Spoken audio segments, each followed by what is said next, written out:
Hello everyone and welcome to a new video. MC-Mura here, and in today's video I am going to talk about the top 5 attacks that I would like to see buffed. In the previous video we talked about the top 5 attacks that are too good, probably need to be looked at, and today I'm gonna talk about the 5 that I personally would like to see improved. Of course, there are a ton of attacks like these in the game, so I'm gonna talk about it from my perspective. I'm gonna talk about the characters that matters to me, the characters that I care about, the characters that I love playing, and the attacks that I would like to see improved, in all honesty. And I'm gonna of course start with Kodi. I have to start with Kodi. And there are so many things I could, there is too many things to complain about with Kodi. The slow back walk, the short back dash, not having a 3 frame, not having a DB, there is a long list. But there is one thing that bothers me with Kodi more than anything, and that is his anti-air game. And my biggest issue with Kodi and his anti-air game is that Kodi is probably the character that get rewarded the least in the entire game for anti-airing, and that just sucks. For example, if your opponent jumping at you with Kodi, you will anti-air with your standing heavy punch, right? So here we did 84 damage, and that's it. I don't get a mix-up, I don't get a right-left, I don't get a juggle, I don't get a tiny combo, I don't get any extensions, I don't get anything. I just get 80 damage and we reset the neutral. And that's pretty much it. And this kinda sucks, because if you do it really early, you actually get 70. So if I do it really early, only the second hit will connect and you will do 70 damage. And if you do it late, you might get a little bit more because the standing heavy punch hits twice. And this might be actually the buff I want. If it hits twice, at least he's doing 120 damage. So when I anti-air with it, at least give me the 120 damage. I don't get any sort of situation after it. You see players who use certain characters, like say Urien. They will tell you, Urien have bad anti-airs.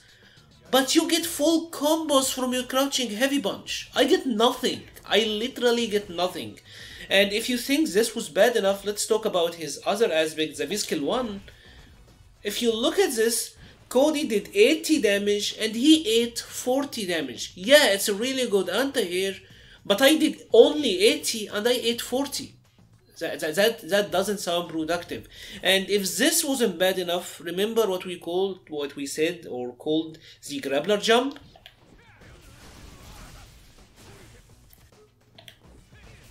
Here you go. His standing heavy punch is very prone to the grappler jump as well. And because it's heavy, it have a lot of recovery, it's so easy to empty jump and punch this. So for an attack that have almost literally very little reward, 70 damage is like a medium. Like that's a counter hit medium. So you're risking so much, you get nothing out of it, and you reset the neutral, and if the empty jump you die. That doesn't sound like a good trade to me. So either they give him like a mini juggle state, or if that is asking too much, at least give him the full 120 damage on an anti-air. And now for the second attack, I wanted to talk about Lucia. Lucia is a character who struggled, mostly because of her short range. You will often hear that her normals are stubby and all of that, and that is true. She does have a short range on her normals. The biggest issue with Lucia, in my opinion, is that even though she have a good corner game, she does have some decent pressure when she's up close. She doesn't get rewarded in the neutral, which is hard enough for her as it is. The biggest factor of this is because out of a crouching medium kick, the only thing Lucia gets is a run into up kicks, right? This is the only thing that will combo. You can do the run into V-skill, that's not a combo. You can do the run into the shoulder. You can't even do the run into the EX shoulder, none of that combos. The only thing that will connect is run into up kicks. The problem with this is, if your opponent does a back rise, like you get nothing. You're so far away from getting anything, and this is honestly, I think, the biggest contributing factor as to why this character is really weak. When you compare her to Karen, when you compare her to Cammy, when you compare her to Chun-Li, when you compare her to 3/4 of the game who can hit confirm their crouching medium kicks into something that is meterless, and they do at least get something out of, like, at least if you play Kagi, you can do crouching medium into Tatsu and get a knockdown into Oki. And Kagi is like one of the weakest characters in the game, right? Lucia doesn't even get that. You have to go for an EX and hope for the best, hope that it hits. To me, that's like, I don't understand why she's limited that hard. So the change that I would like to get for Lucia is honestly to give her Oki after her run into up kicks. It doesn't even have to be amazing Oki. Look at the V-trigger Oki. Oh, I don't think that was a V-trigger Oki. At least the V-trigger one leaves you closer to your opponent. So if we do the V-trigger version, at least now we are close enough to get something. But I don't think this should be a V-trigger only, benefit. So I think if they change this, if they give Lucia something to get out of her crouching medium kick, she will be in a much better place. And now I'm gonna talk about the one attack that I'm 99% sure will never ever get buffed, but I personally would like it to, and that is Mika's standing medium punch. One of the biggest issues with Mika, if you ever played her, is that she doesn't have any plus on block mediums. All of Mika's plus normals are lights and her forward heavy punch, and this is pretty much used for this or going into EX Typhoon, which basically resets the neutral.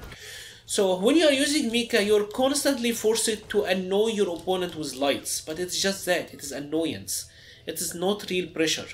We are talking about a character with low HP who's consistently asked to take risks.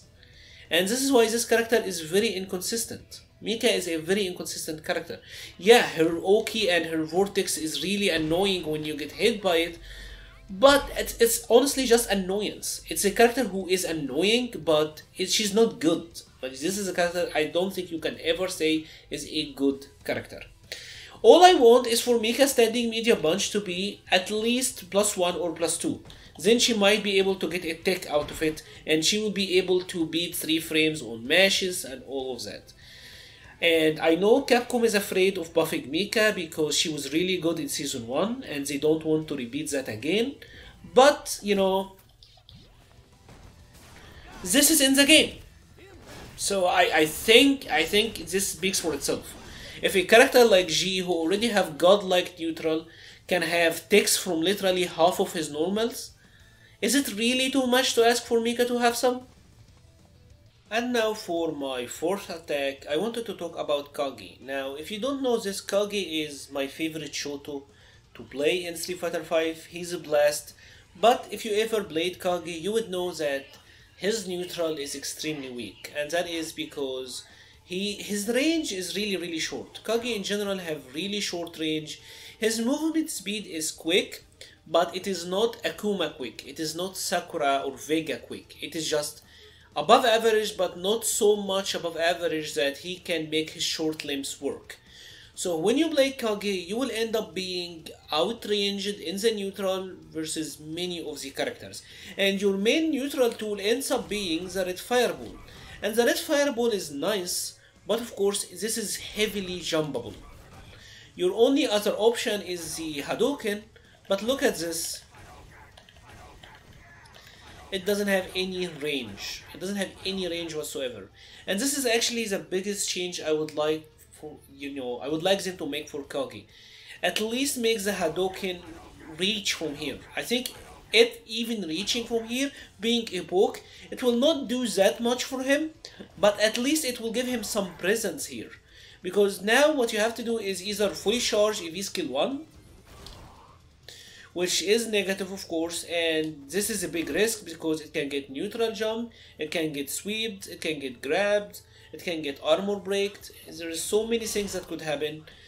So all I want is Hadouken. Of course this still can get jump, this still can get crush countered and everything, but it will at least give him some sort of presence in the mid-range without having to resort to the red fireball, which is a really big risk because the red fireball, as we said, is really jumpable.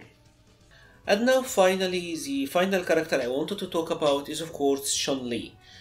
Chun-Li of course is a strong character. Unlike all of the characters I mentioned previously, she is a strong character. I'm not complaining in anything in terms of balance, what should be nerfed, what should be buffed, or any of that. The thing I want to talk about with Chun-Li is I want Hazanshu to have a purpose. This attack I think is really cool. It's one of my favorite Chun-Li attacks, and one of my biggest issues with Chun-Li. It's actually the main reason I wasn't playing Chun-Li early on in the channel life cycle. If you noticed, I wasn't playing much of Chun-Li, and I will say until I got the PC version and until I had access to mods, I wasn't playing Chun-Li at all. I stopped playing Chun-Li for like a year. And the reason was, yeah, she's a really good character, but it's like she didn't change in any way that was fun. Like she got better. This is really fun. This is nice. This is okay. This is alright. The last fun change Chun-Li got was getting this combo. That was honestly it. It wasn't until I got the PC version, it wasn't until I got awesome mods or costumes like that. I love Chun-Li, so this costume itself actually just got me motivated to play the character again. And V-Skill 2 was supposed to be one of these things that will get you excited to play the character. But Hazanshu sucks. This attack honestly sucks. It doesn't go over Fireball reliably. If you do it too early, yeah, you'll go over them. If you're too late, you get hit anyways, so it doesn't have any invincibility. You can't combo into it, so even if you do something like crouching heavy into Hazanshu, this is not a combo. Back heavy punch into Hazanshu, this is not a combo. The attack itself is -4 on block, so if it happened to get blocked, you get punished. You can use it to throw bait, but why ever do that when you can air legs and be -2? And if this happens to hit, they fall to the ground. If you happen to hit an air legs, you get a full combo. So like, why are you giving me a worse version of a tool I have? And the issue with Hazanshu is that it have the potential to be sick. Like, check this out. Doesn't that look sick? Doesn't that look sick to you? So I want this attack to have a purpose. I just want them to find a way to make it viable, either to hop over Fireball, being able to combo into it, having more OTG opportunities, just anything that makes me excited to use this attack, because in its current state, it is almost useless and it is very hard to make some use out of it. And that is pretty much it for today's video. If you enjoyed this video, please leave a like or a comment. Let me know which attacks you would like to see buffed, especially for your characters, in the comments below. Thank you very much for watching and stay safe.